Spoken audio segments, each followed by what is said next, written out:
welcome to the Gaming Pulpit. This is your host, All Things Sony. And let me know in the comments what you liked or disliked about the video, and if you liked it, a sub would be appreciated. Let's go. Being silent about the violence and racism black people experience is complicit. We stand in solidarity today and every day with the black community. Hashtag Black Lives Matter. That is the statement that Sony has put out about 4 days ago. Give or take a fucking hour or two, I don't fucking know. But I will say this, they've gotten a lot of heat for being political, quote unquote. And it is a fucking company that is faceless, you know what I'm saying? Like, okay, so the company really shouldn't be putting their, input in shit like this, but at the same time, if they didn't, people would have a fucking problem with that shit. And at least they decided, although Sony has done some racist shit back in the day, and I'm talking about back in the 80s and 70s and shit like that. But I mean, that's, everyone changes. I get that. What isn't cool is that you don't say anything at all. You know what I'm saying? As a company. Yes, we know that they are looking for money, but there are some companies out there that has a crazy amount of white clientele that straight up, I'm not saying shit, or are they waiting, or whatever the case is. That company is Nintendo. Straight up. Nintendo didn't say shit. They said shit about, the gay community and all of that stuff. I believe there was that, the gay club where Nintendo didn't say shit about. So over the course of the 4 days, they just finally said something, and all the Nintendo fanboys didn't even want to say anything about it. I believe their statement goes as this. Nintendo shares the pain felt in the United States after the tragic death of George Floyd, and we stand behind the black community and all those who recognize our shared humanity and fundamental belief in equality and justice. Shut the fuck up. I'm going to say that shit. It irritates me because there was some on Twitter, a lot of racist shit that was going on. Nintendo doesn't have to say anything. Why they got to be political? And as soon as Nintendo came out, oh, they did the right thing. Sony has led the pack in terms of, optics. You know what I'm saying? First, they didn't want to, do anything with the COVID-19. They were one of the first people to do that. And they were one of the first people to actually do this Black Lives Matter thing. You know what I'm saying? All the companies started to follow suit. Of course, people are pissed off because today was the day that they should have done the PlayStation 5 meeting. But at the same time, I swear to God, Nintendo gets away with too much shit. I don't like that company intrinsically. I don't like them. They need to be there to a degree, but they just get away with a whole bunch of shit. And they have a whole bunch of fucking man boys in that fucking group anyway. Fuck them. They shouldn't have took 3 days. And let's move on to our next subject. Now, the PlayStation 5, there was some talk about it being a fat ass system, about 2 PlayStation Pros high. So that's a fat ass, I think that's like 6 inches tall, and it still covers the other dimensions of the PlayStation Pro. They said something about the patents that they had for the PlayStation 5 show 6 fan cooling solutions. I mean, like some kind of crazy fucking thing. And just, listen, from what I can see with these pictures is that it still carries the V shape. You know what I'm saying? And it has, let me take a look here. Yeah, they still have the V shape. It has a massive heatsink on, oops, let me go back. Sorry about this. On the left. And a power supply on the right. So apparently there's tons of ventilation. But yeah, 6 fans.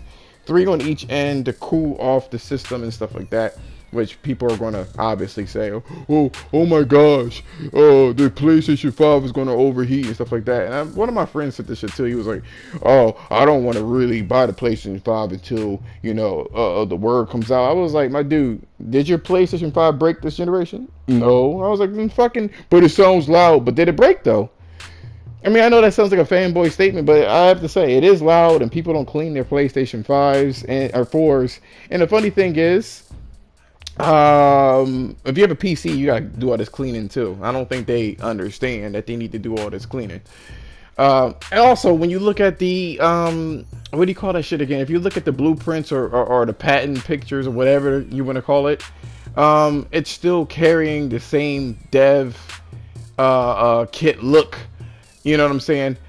So we still don't know what it looks like, still to this day. Apparently, Mark Cerny is really proud of the cooling solution and really proud of the design. And as you know, the mock-ups don't really have the innards. I know for me, I like cell phones and shit like that.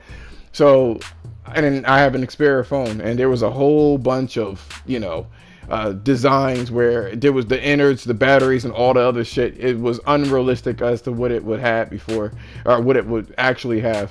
So you can't really go based off of the mocks. But people are going to shit on it. You already know.